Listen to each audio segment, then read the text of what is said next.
Picture this: a time when gods walked among mortals, when heroes were forged in fire and fate, and when the greatest treasures weren't gold or jewels, but objects of divine power.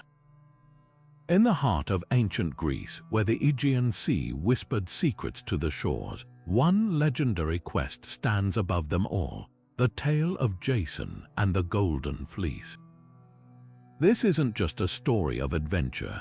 It's a saga of betrayal, love, and impossible trials, where a young hero's destiny hangs by a thread as fragile as the fleece itself. Jason's name echoes through history, not just as a man, but as a symbol of ambition and the price of glory. What would you sacrifice for a throne? How far would you go to reclaim what's yours? The Golden Fleece wasn't just a prize, it was a test, one that would push Jason and his band of legendary warriors, the Argonauts, to the edge of the known world and beyond. From the scheming courts of Iolcus to the dragon-guarded groves of Colchis, this is a journey where every step could be your last, and the most shocking twist. The real treasure wasn't the fleece at all. Stick around, because by the end of this story, you'll see why Jason's quest is more than a myth. It's a mirror held up to human nature itself. Now let's step back to where it all began: the birth of a hero. Jason's story starts with a kingdom in turmoil. He was the rightful heir to the throne of Iolcus, born to King Aeson, a ruler beloved by his people. But power has a way of twisting even the closest bonds. Aeson's half-brother Pelias was hungry for the crown. In a ruthless move, Pelias overthrew Aeson, seizing the throne and leaving Jason's family in ruins. To protect his infant son from Pelias' murderous ambitions, Aeson sent Jason away in secret, entrusting him to the care of Chiron, the wise and immortal centaur. Under Chiron's guidance, Jason grew into a warrior and a leader. The centaur was no ordinary teacher. He had trained legends like Hercules and Achilles, shaping them into heroes. Jason learned the arts of combat, medicine, and the wisdom of the gods, all while hidden in the wilds of Mount Pelion. But destiny has a way of calling its champions home. When Jason came of age, he set out for Iolcus, unaware that his return would set in motion a prophecy older than the city itself. Pelias, now a tyrant ruling with fear, had been warned by an oracle long ago. A man wearing one sandal would be his downfall. And as fate would have it, on the day Jason arrived at the city's river, he lost a sandal helping an old woman cross the water. That woman, none other than the goddess Hera in disguise, testing his character. When Jason strode into the royal court, Pelias saw the single sandal and knew his reign was in peril. But kings don't surrender power easily. Pelias devised a trap. He promised to return the throne if Jason could bring him the one treasure no mortal had ever claimed: the Golden Fleece. And so, with a single demand, the stage was set for one of the greatest quests in history. But what Pelias didn't realize was that he wasn't just sending Jason to his death, he was unleashing a hero. Now, as the threads of fate tightened around Pelias, the prophecy that haunted him became impossible to ignore.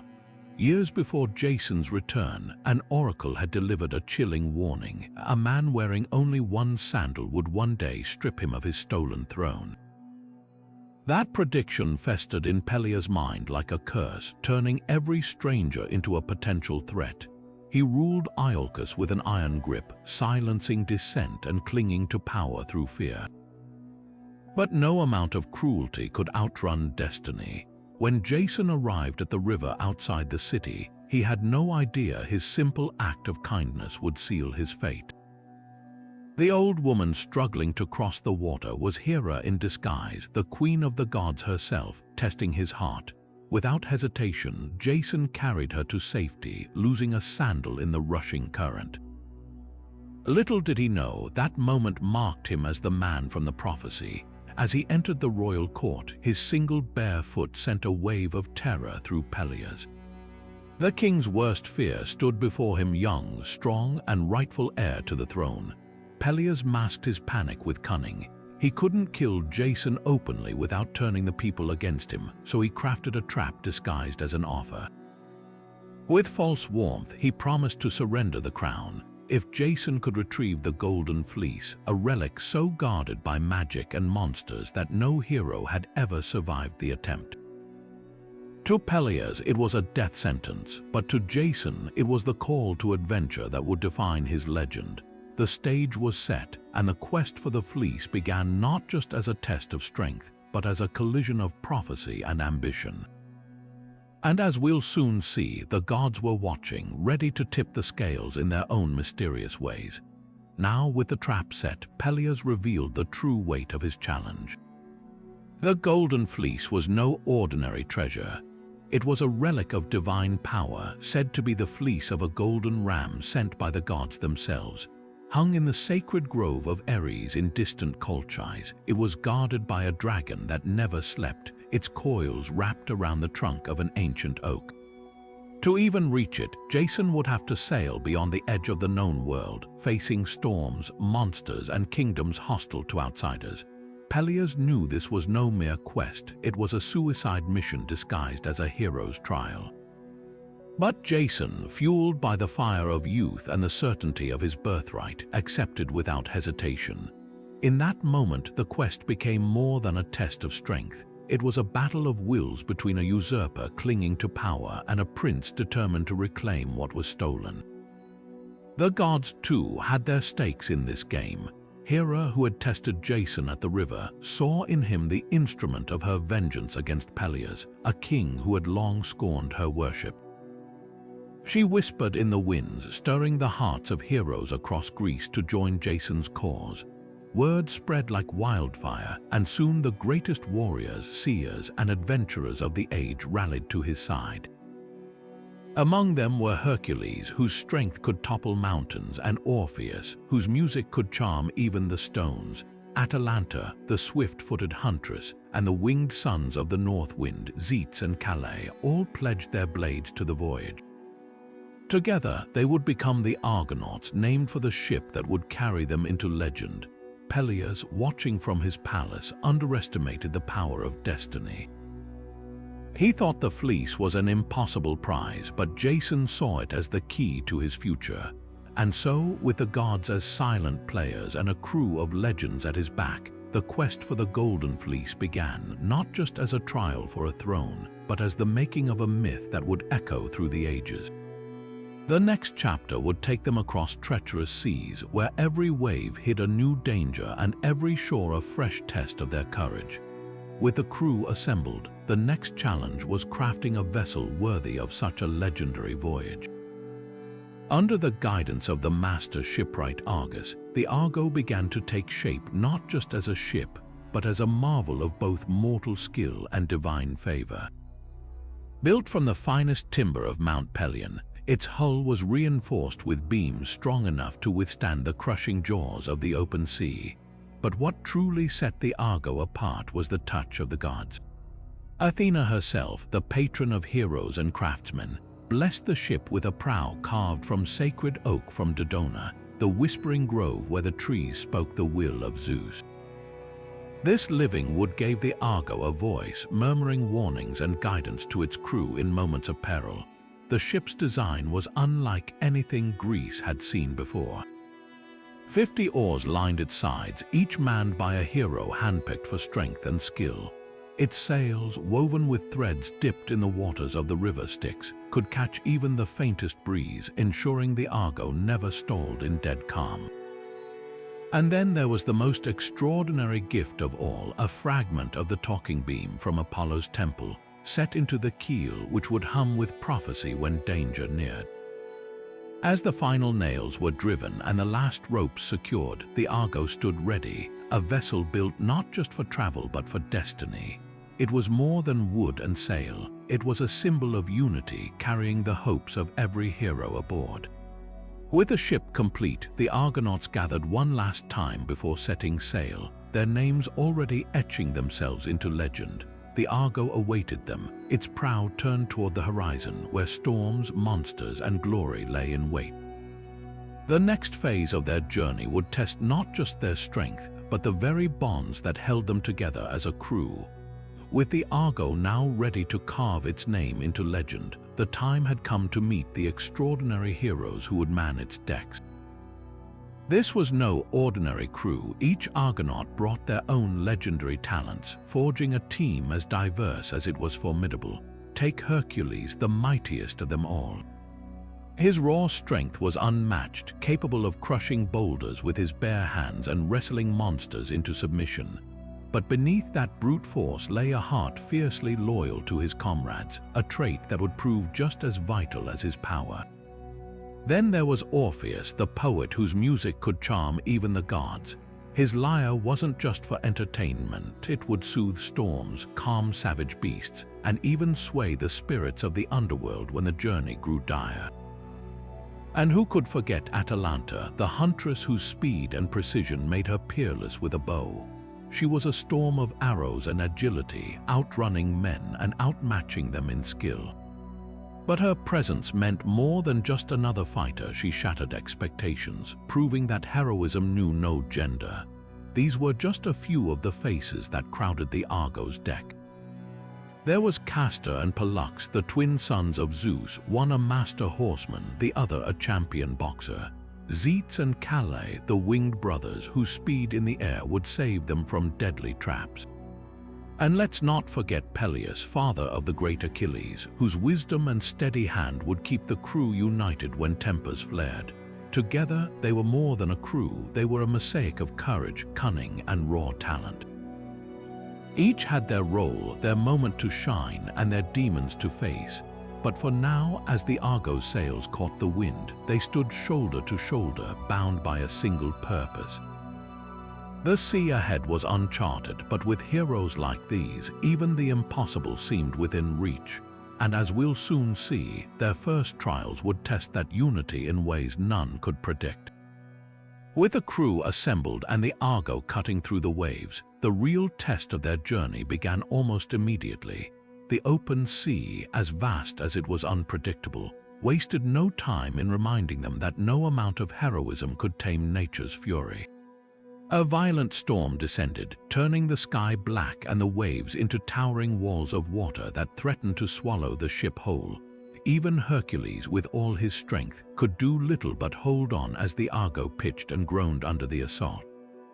It was Orpheus who saved them, his fingers flying across the strings of his lyre as he played a melody so haunting it seemed to hush the winds themselves. The storm eased, but the lesson was clear: this voyage would demand more than brute force. No sooner had they steadied the ship than conflict erupted among the crew. Tempers flared as exhaustion and fear took hold, with accusations flying over supplies and navigation. Pelias, ever the peacemaker, stepped in before fists could fly, reminding them that their greatest weapon wasn't their swords or skills, but their unity. Without trust, even the mightiest heroes would fall. The tension dissolved, but the moment left its mark. This quest would test their bonds as much as their bravery. Then came the island of Cyzicus, where a tragic misunderstanding nearly doomed them all. Welcomed as guests by the friendly king, the Argonauts celebrated their first respite, only to be attacked in the dead of night by unseen assailants. In the chaos, Jason and his men fought back fiercely, only to discover at dawn that they'd slain their own hosts, the king and his men, who'd mistaken them for raiders in the darkness. Grief-stricken, the crew buried the dead and set sail again, the weight of the accident heavy on their hearts. Each challenge, whether from the sea or within themselves, sharpened the Argonauts for what lay ahead. The unknown stretched before them, but with every trial they grew wiser, tighter as a crew, and more determined to face whatever the gods threw their way. And as fate would have it, their next stop, the island of Lemnos, would test them in ways none could have imagined. As the Argo sailed onward, the winds carried them to an island shrouded in mystery. Lemnos. At first glance, it seemed a paradise, lush and inviting. But the absence of men sent a ripple of unease through the crew. The island was ruled entirely by women, a fact that soon revealed a darker history. Years before, the women of Lemnos had risen up against their husbands who had taken foreign wives and neglected them. In a fit of vengeance, they slaughtered every man on the island, leaving only themselves and their daughters behind. Queen Hypsipyle, wary yet intrigued by the arrival of the Argonauts, greeted Jason with cautious hospitality. The women, starved for companionship, welcomed the heroes with feasts and warmth, their loneliness outweighing their distrust. For Jason and his crew, exhausted from their trials at sea, Lemnos became an unexpected haven. Days turned into weeks as the Argonauts lingered, some forming deep bonds with the island's women. Hercules, ever impatient, was the first to voice his frustration. This was no time for distractions. The quest for the Golden Fleece demanded urgency, but the allure of comfort proved hard to resist. It was only when the crew began to forget their purpose that reality set in. The longer they stayed, the softer their resolve grew. Jason, torn between duty and desire, finally rallied his men, reminding them of the oath they'd sworn. With heavy hearts, they bid farewell to Lemnos, leaving behind promises, and in some cases unborn children that would echo into legend. Their time on the island had been a respite, but also a warning. Even heroes could be led astray by temptation. And as the shores of Lemnos faded behind them, the Argonauts steeled themselves for the next trial, one that would pit them against the monstrous Harpies and the tormented prophet Phineus. As the Argonauts left the bittersweet memories of Lemnos behind, their journey led them to a land where the air itself seemed cursed. Here they encountered Phineus, a once revered prophet now living in torment. Blinded by the gods for revealing too much of their secrets, Phineus faced an even crueler punishment: relentless attacks from the Harpies, winged monsters with the faces of women and the bodies of birds. These creatures swooped down whenever he tried to eat, snatching his food or defiling it with their filth, leaving him starving and broken. Jason, moved by the old man's suffering, offered help. In return, Phineus promised the one thing the Argonauts desperately needed: guidance through the treacherous waters ahead. But first, they had to rid him of the Harpies. This task fell to two of the crew's swiftest heroes, the Boreads, Zetes and Calais, sons of the North Wind. With wings of their own, they chased the Harpies across the sky, their speed unmatched. Some say the brothers drove the monsters far away, while others claim they spared them after the Harpies swore never to torment Phineus again. Freed from his torment, the prophet kept his word. He revealed the dangers that lay ahead, most notably the clashing rocks, a deadly passage where no ship had ever survived intact. With this knowledge, the Argonauts prepared to face their next trial, grateful for Phineus' wisdom but wary of the horrors still to come. The Harpies were gone, but the quest was far from over, and the greatest test of their courage still awaited them. Now the Argonauts faced their most terrifying challenge yet: the clashing rocks, known as the Symplegades. These towering cliffs didn't just stand in the water, they moved, crashing together with enough force to shatter any ship caught between them. Countless sailors had met their end here, their vessels reduced to splinters in an instant. But Phineus had given Jason a crucial piece of advice: release a dove before attempting the passage. If the bird made it through, the Argo would have a chance. With hearts pounding, the crew watched as the dove took flight, darting toward the narrow gap between the rocks. The cliffs slammed together, clipping the bird's tail feathers but leaving it alive. Timing was everything. As the rocks groaned apart again, the Argonauts rowed with all their strength, the Argo's hull creaking under the strain. Just as the cliffs began to close, a mighty wave, some say sent by Athena herself, surged beneath the ship, hurling it clear. The rocks scraped the stern, but the Argo emerged intact, the first ship ever to survive the Symplegades. From that day on, the clashing rocks stood still, their magic broken by the Argo's triumph. But the crew had little time to celebrate. Ahead lay the shores of Colchis, where the Golden Fleece awaited, along with a king who had no intention of letting it go. The greatest test of Jason's cunning and courage was yet to come. As the Argo finally reached the shores of Colchis, the air was thick with tension. This was no welcoming land. It was a kingdom guarded by magic and ruled by a king who prized the Golden Fleece above all else. Jason and his crew stepped onto the foreign soil, knowing their greatest trial was about to unfold. King Aetes, a man as fierce as the fire-breathing bulls he commanded, greeted them with suspicion. His gaze was sharp, his voice dripping with disdain as he demanded to know why strangers dared to approach his throne. Jason, though weary from the journey, stood tall and declared his quest to claim the Golden Fleece and restore his rightful throne. Aetes laughed, a sound like grinding stone. The fleece was not simply hanging on a tree for the taking. It was protected by sleepless dragons and woven into the very fabric of his power. If Jason wanted it, he would have to prove himself worthy. The king laid out his terms. First, Jason must yoke a pair of monstrous bronze bulls that breathed fire, using them to plow a field. Then he must sow the teeth of a dragon, which would sprout into an army of warriors. Only then would the fleece even be within reach. It was a trap, and Jason knew it. Aetes had no intention of surrendering his treasure. He was sending the hero to his death. But with Medea, the king's own daughter, watching from the shadows, fate had already begun to twist in unexpected ways.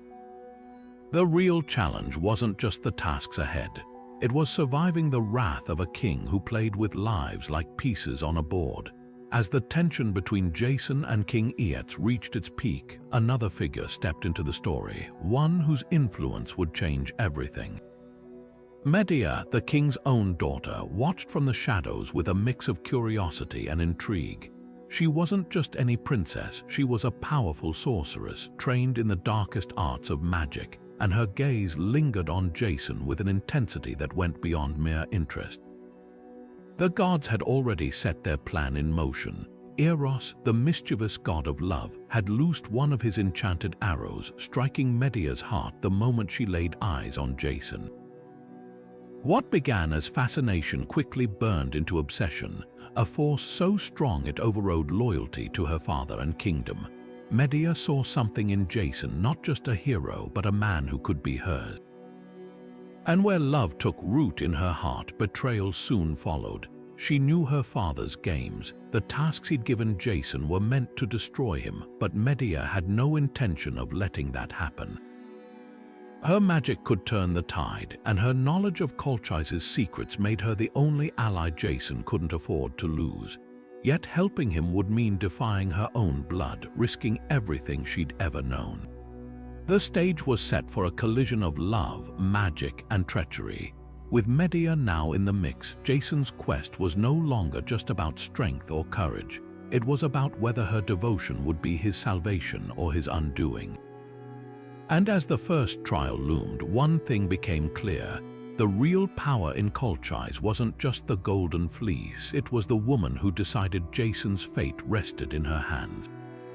With Medea now firmly on his side, Jason faced his first impossible trial. King Aetes had demanded he yoke a pair of monstrous bronze bulls that breathed scorching flames, creatures forged by the gods themselves to be untamable. These were no ordinary beasts. Their hooves struck sparks against the earth, and their nostrils spewed fire hot enough to melt stone. No man had ever survived touching them, let alone harnessing their fury. But Jason wasn't alone. Medea, with her deep knowledge of potions and spells, had prepared a secret weapon. Under the cover of night, she anointed Jason's body with a thick, shimmering ointment, a gift from the goddess Hecate, ruler of magic.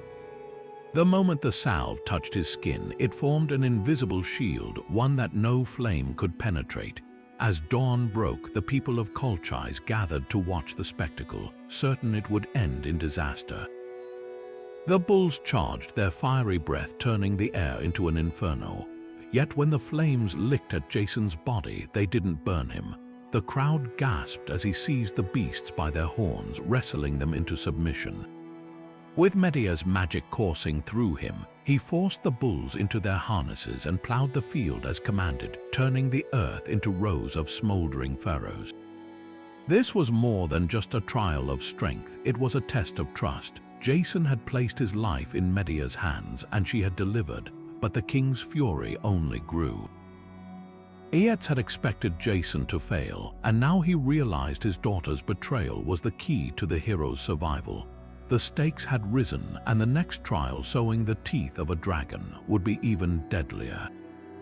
Now the challenge took an even deadlier turn. King Aeetes, furious that Jason had survived the fire-breathing bulls, handed him a pouch filled with the teeth of a dragon, each one cursed to sprout into a fully armed warrior the moment they touched the soil. This was no ordinary planting. These warriors would rise from the earth, bloodthirsty and unstoppable, with no loyalty except to destruction. Jason knew brute force wouldn't work this time. Even with Medea's magic, facing an entire army alone was suicide. But Medea, ever the strategist, whispered a plan in his ear. As Jason scattered the dragon's teeth across the field, the ground trembled. Up sprang dozens of armored fighters, swords gleaming, eyes wild with battle lust. They turned on Jason, ready to tear him apart until he threw a heavy stone into their midst. The warriors, blinded by rage, didn't see Jason. They saw only the stone and each other. In seconds, they turned on themselves, slashing and stabbing in a frenzy of confusion. Jason watched from the edge of the field as they slaughtered one another, their numbers dwindling until only a handful remained. Then, with precise strikes, he cut down the survivors. It was a victory of wit, not strength. Medea's advice had saved him again, proving that sometimes the sharpest weapon isn't a sword but a clever mind. Yet King Aeetes, seething with humiliation, refused to accept defeat. The Golden Fleece was still out of reach, and the king's wrath was far from spent. What came next would test not just Jason's courage, but his very soul. Now the stakes reached their peak. With Jason's trials complete, King Aeetes still refused to hand over the Golden Fleece. The prize hung just out of reach, guarded by a monstrous dragon that never slept. But Medea, driven by love and desperation, had one last trick. Under the cover of night, she led Jason to the sacred grove where the fleece shimmered in the darkness, its golden threads coiled around an ancient oak. The dragon, massive and scaled, lay coiled at its base, eyes flickering with eerie awareness. Medea stepped forward, chanting in a voice barely above a whisper. She sprinkled a potion over the beast's snout, a brew of herbs and dark magic. The dragon's eyelids grew heavy, its hissing breath slowing to a deep, rhythmic growl. Within moments, it slumped into an unnatural sleep. Jason didn't hesitate. He climbed the tree, cut the fleece free with his dagger, and dropped to the ground, the prize finally in his hands. But time was against them. Aeetes would soon discover the theft, and his fury would be unstoppable. Medea knew this better than anyone. She urged Jason to run, and together they raced through the shadows toward the Argo, where the crew waited in tense silence. The moment their feet hit the deck, the ship lurched forward, oars slicing through the water as the Argonauts rowed for their lives. Behind them, the night erupted with torches and shouts. Aeetes had awakened to his loss, and his rage echoed across the harbor. Warships launched in pursuit, their sails billowing like the wings of vengeful birds. The chase was on, and the Argo's greatest test of speed and cunning had just begun. The Golden Fleece might be in their grasp, but freedom was far from guaranteed. The true cost of their victory was yet to be paid. With the Golden Fleece secured but danger still hot on their heels, the Argonauts faced a desperate race across the sea. The Colchian fleet, commanded by Aeetes' furious son Absyrtus, closed in with relentless speed, their ships cutting through the waves like knives. But Jason and his crew had one advantage: Medea's cunning. She knew these waters better than anyone, and she guided the Argo through hidden channels and winding routes, forcing their pursuers to falter. Yet escape wasn't so simple. The Colchians split their forces, some ships circling ahead to block the Argo's path. Cornered, Jason made a risky choice. They would divert to Crete, an island rumored to offer sanctuary. But as the Argo neared the shore, a new terror rose from the cliffs. Tolos, the bronze giant forged by Hephaestus himself, stood guard over the island. Towering and invincible, his molten veins pulsed with fiery life as he hurled boulders at the approaching ship, each strike threatening to shatter the Argo's hull. The crew froze, caught between the Colchian fleet behind them and this unstoppable sentinel ahead. But Medea, ever the strategist, saw a weakness. she called out to Tolos, her voice weaving a spell of ancient words. She spoke of his creators, of the gods who had abandoned him to endless solitude. The giant hesitated, his glowing eyes flickering with doubt. Seizing the moment, Medea revealed the fatal flaw in his bronze body, a single nail at his ankle that held his life force. With one final incantation, she loosened it. Tolos staggered, his molten blood pouring out like a river, until he collapsed into the sea with a thunderous crash. The path to Crete was clear, but the cost weighed heavy. Medea's magic had saved them again, yet each victory came with deeper consequences. As the Argonauts regrouped on the island, they knew their journey was far from over. The Colchians would not give up, and the gods themselves seemed to test their resolve at every turn. What awaited them next would demand more than strength or cunning, it would demand sacrifice. After narrowly escaping Crete, the Argonauts finally sailed home to Iolcus, their ship battered but their spirits unbroken. Jason stood at the prow, the Golden Fleece gleaming in his hands, proof that he had fulfilled Pelias' impossible demand. The people of Iolcus rushed to the shore, cheering for their long-lost prince and the legendary treasure he had brought back. For a moment, it seemed like justice would prevail. But Pelias had no intention of surrendering the throne. He greeted Jason with false smiles, praising his bravery while quietly dismissing his claim. The king twisted the terms of their agreement, insisting the fleece alone wasn't enough. Jason had to prove he could rule. It was a betrayal disguised as wisdom, and the crowd's cheers turned to uneasy murmurs. Medea, however, wasn't fooled. She saw Pelias' fear, his desperation to cling to power, and she knew words wouldn't sway him. So she devised a plan, one as brutal as it was clever. Disguised as a priestess, she approached Pelias' daughters with a tantalizing offer. She could restore their father's youth using her magic.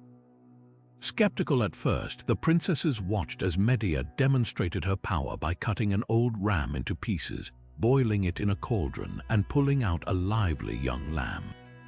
Convinced, the daughters agreed to the ritual, but when they followed Medea's instructions, dismembering their own father and placing him in the pot, no miracle came. Pelias' death was horrifying, a punishment for his treachery, and the kingdom erupted in chaos. Jason, though shaken, seized the moment to declare himself king, backed by Medea's ruthless strategy. Yet this victory came at a cost. The people of Iolcus whispered of witchcraft and murder, and even Jason's closest allies grew uneasy. The fleece had been won, but the throne now rested on shadows. And as the dust settled, one question lingered: how far would Jason go to keep what he had fought so hard to claim? The next chapter would test their bond like never before, as power and ambition began to unravel the very alliance that had brought them this far. Now the story takes a darker turn as Medea's cunning reaches its peak. With Pelias refusing to honor his promise, she knew mere words wouldn't topple a king, only deception could. Disguised as a wandering priestess, she approached Pelias' daughters with a tantalizing lie. She claimed her magic could reverse time itself, restoring their father's youth and vigor. To prove it, she performed a gruesome demonstration. An old ram was slaughtered, chopped into pieces, and tossed into a bubbling cauldron. Moments later, a young lamb sprang forth, full of life. The daughters, desperate to believe, fell for the trick. What followed was a nightmare. Trusting Medea's false ritual, the girls took knives to their own father, cutting him apart as he screamed in confusion and terror. But this time, no miracle awaited. The pot held only death, and Pelias' mangled body was beyond saving. His reign ended not in battle or betrayal among warriors, but in the hands of those who loved him most, a punishment far crueler than any blade. The kingdom recoiled in horror. Though Jason gained the throne, the cost was clear. Medea's revenge had stained their victory, leaving whispers of witchcraft and guilt in its wake. And as the smoke cleared, one truth became undeniable: some debts once paid can never be undone. With the throne of Iolcus now theirs but tainted by bloodshed, Jason and Medea found no peace in their victory. The whispers of Pelias' murder followed them like a shadow, forcing them to flee to Corinth, a city where they hoped to start anew. For a time, they settled into an uneasy calm, but the cracks in their bond were already showing. Jason, ever the opportunist, saw a chance to secure his future through politics rather than adventure. King Chiron of Corinth had a daughter, Glauce, and marrying her would grant Jason the legitimacy and power he craved. To him, Medea, once his savior and partner, had become a liability, a reminder of the brutality that secured his crown. Medea, however, was no ordinary woman to cast aside. A sorceress with pride as fierce as her magic, she had sacrificed everything for Jason: her home, her family, even her morality. Now, faced with betrayal, her love curdled into something far darker. The exile to Corinth, meant to be their fresh start, became the stage for a final, devastating reckoning. Jason's ambition blinded him to the storm brewing in the woman he'd wronged, and soon the price of his choices would be written in flames and blood. As tensions mounted, the fragile peace in Corinth unraveled, setting the scene for a tragedy that would echo through the ages. The hero who once sailed the Argo would learn too late that some debts are not so easily escaped. But the storm of Medea's wrath was only beginning. When Jason announced his plans to marry Glauce, Medea's heart turned to ice. This wasn't just betrayal, it was an insult to every sacrifice she had made for him. Her love, once fierce and unwavering, twisted into something far more dangerous. She wouldn't let Jason walk away unscathed. First, she played the part of the dutiful, resigned wife, even gifting Glauce a beautiful robe as a wedding present. But this was no peace offering. The robe was laced with a deadly poison, and when Glauce put it on, the fabric clung to her skin, burning her alive. King Chiron, rushing to save his daughter, met the same horrific fate as he embraced her.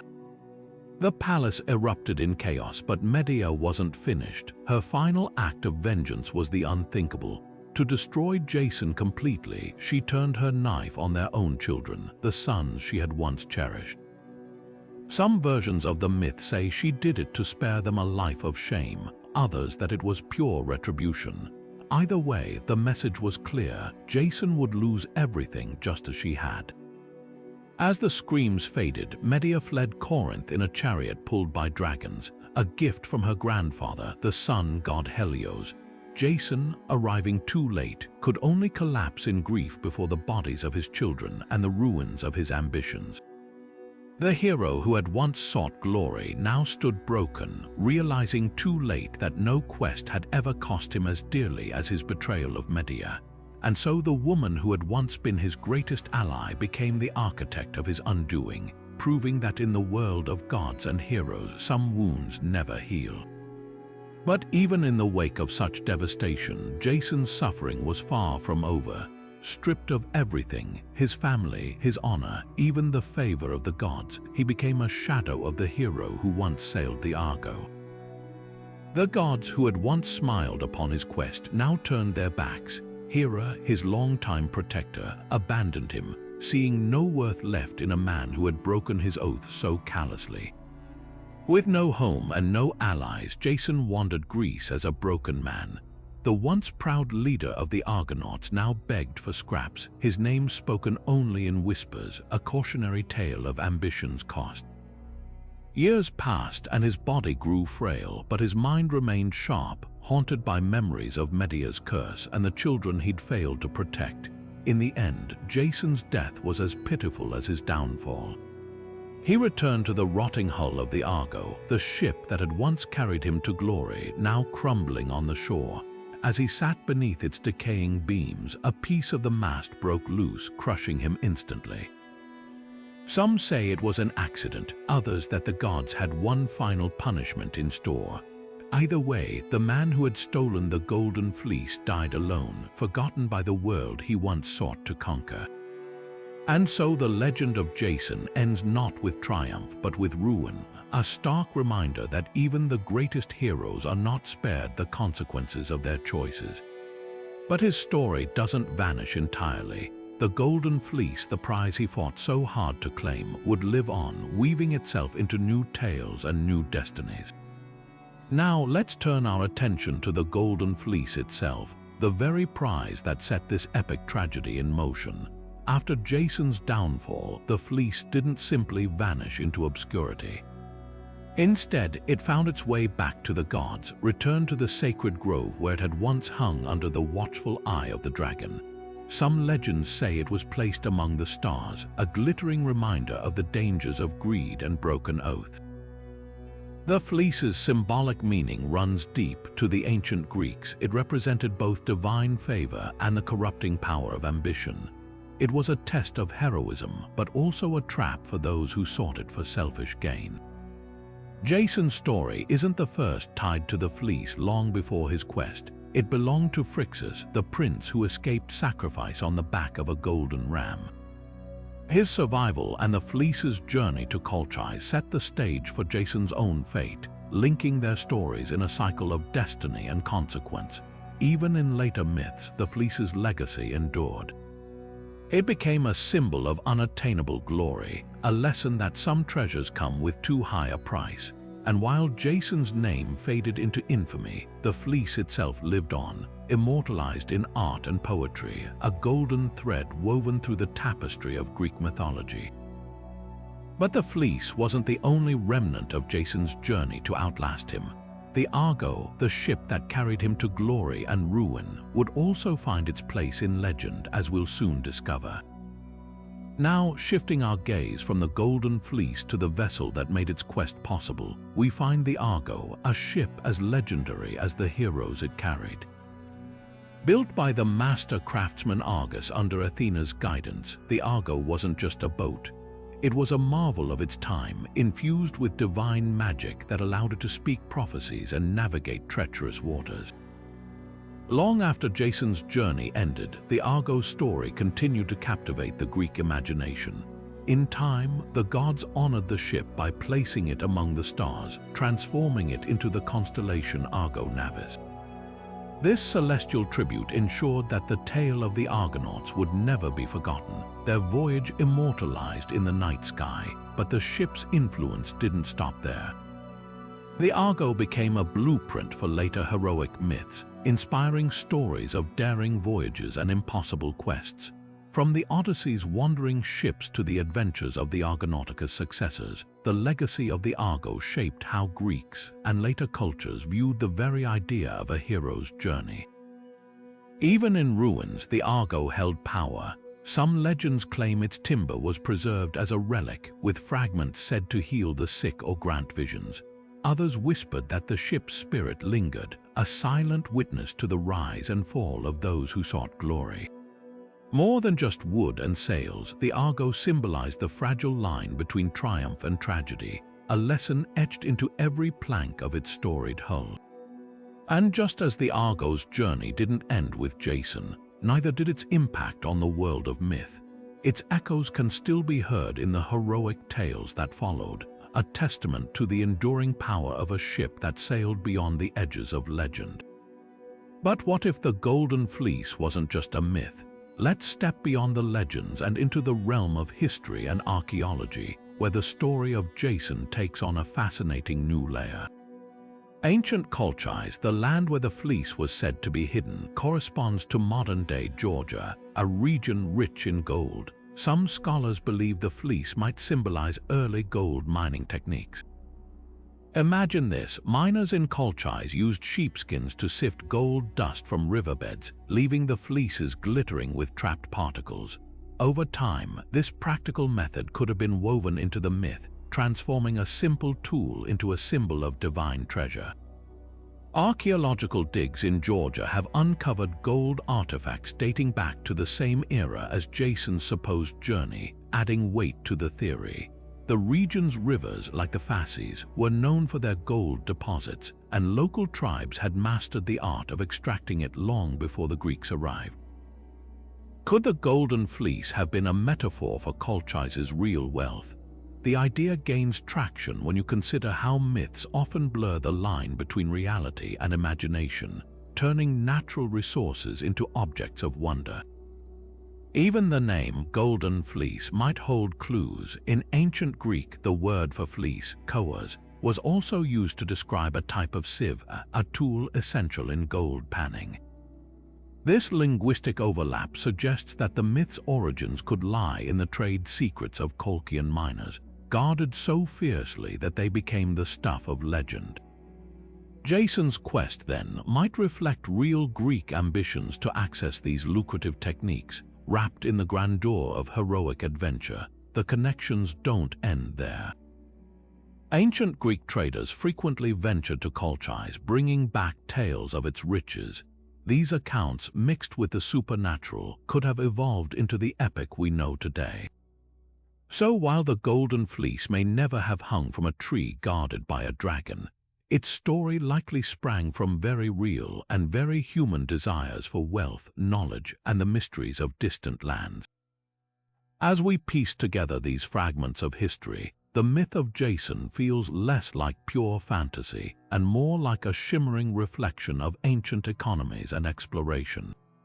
And with that, we turn to the next chapter: how this legendary tale has been immortalized in art and literature across the ages.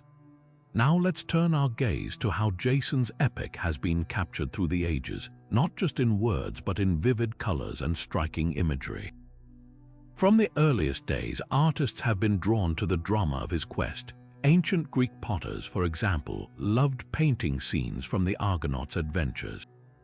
Imagine holding a clay vase from 2,500 years ago, its surface alive with Jason wrestling the fire-breathing bulls or Medea weaving her spells. These weren't just decorations, they were storytelling devices, bringing myths into people's homes. Fast forward to the Renaissance, and Jason's tale takes on new grandeur. Painters like Titian and Gustave Moreau immortalized him in sweeping canvases, often focusing on his relationship with Medea. Moreau's haunting works, drenched in rich blues and golds, capture the sorceress's tragic intensity, while Titian's dynamic compositions emphasize the hero's struggle and triumph. These artists didn't just retell the myth, they reinterpreted it, layering their own era's fascination with passion, power, and the supernatural. In modern times, Jason's story has leaped off the canvas and onto the screen. Films like Jason and the Argonauts, 1963, brought the clashing rocks and skeleton warriors to life with groundbreaking stop-motion animation, while more recent adaptations explore Medea's perspective, delving into themes of betrayal and revenge. Novels, too, have reimagined the quest, some painting Jason as a flawed anti-hero, others giving voice to sidelined characters like Atalanta or the women of Lemnos. Each retelling reflects the values of its time, proving the myth's endless adaptability. Even comic books and video games have embraced the Argonauts, turning their journey into interactive adventures.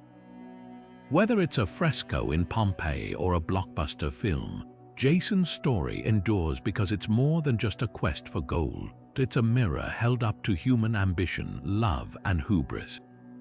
And as we'll see next, these themes resonate just as powerfully when we examine the deeper lessons hidden within the legend. Now let's peel back the layers of this ancient tale to uncover the timeless lessons hidden within. Jason's story isn't just about adventure, it's a stark exploration of human nature where heroism and hubris often walk hand in hand. On the surface, Jason is the classic hero, brave, determined, and destined for greatness. But dig deeper and you'll find a man whose flaws are just as defining as his triumphs. His relentless ambition drives him to reclaim his throne, yet that same ambition blinds him to the consequences of his choices, especially when it comes to Medea. Speaking of Medea, she's one of mythology's most fascinating figures, a woman of immense power and passion, yet ultimately undone by love and betrayal. Her actions, from helping Jason steal the Golden Fleece to the horrific revenge she takes on him, force us to ask, is she a villain, a victim, or something in between? Her story exposes the dark side of devotion and the terrifying lengths someone might go when betrayed. It's a reminder that love, when twisted by injustice, can become as destructive as any weapon. Then there's the cost of betrayal, a theme that echoes through every chapter of this myth. Jason's decision to abandon Medea for political gain doesn't just end in tragedy, it unravels everything he's built. His downfall isn't caused by monsters or magic, but by his own moral compromises. The myth challenges us to consider whether his fate was deserved or if it reflects the harsh realities of a world where loyalty is often sacrificed for power. And let's not forget the broader lesson about the dangers of unchecked ambition. The Golden Fleece, a symbol of ultimate achievement, becomes a curse as much as a prize. Jason's quest brings him glory, but at what cost? The deaths of allies, the loss of trust, and a legacy stained by violence and regret. It's a cautionary tale that resonates just as strongly today. How far would you go to get what you want, and what are you willing to lose along the way? These moral gray areas are what make Jason's story endure. It refuses to offer easy answers, instead holding up a mirror to our own struggles with integrity, love, and ambition. And as we move to the final chapter of this epic, we'll see how these themes culminate in a conclusion that's as thought-provoking as it is unforgettable. Now, as we bring this epic journey to a close, let's take a moment to reflect on the incredible tapestry of Jason's story, a tale woven with adventure, romance, and heart-wrenching tragedy. From the daring quest for the Golden Fleece to the explosive fallout of betrayal, this myth has it all. It's a story that doesn't just entertain but challenges us to think deeply about ambition, loyalty, and the price of our choices. Jason's legacy is a paradox hero and flawed man, conqueror and cautionary tale. His triumphs inspire us, while his failures remind us of the fragility of human virtue. And then there's Medea, whose fierce love and devastating vengeance blur the lines between right and wrong, leaving us to grapple with questions that still resonate today. What makes this myth timeless isn't just the action or the magic, it's the raw humanity at its core. These characters feel real because their struggles mirror our own, their mistakes echoing the ones we fear to make. That's why, thousands of years later, we're still drawn to their story, still debating its meaning, and still finding new lessons in its depths. So, what stood out to you the most? Was it Jason's relentless drive, Medea's tragic fury, or the haunting cost of their choices? Drop your thoughts in the comments below. I'd love to hear which moments gripped you or how you interpret these age-old themes. And if you enjoyed diving into this legendary saga, don't forget to like, subscribe, and hit the notification bell so you never miss our next mythic adventure.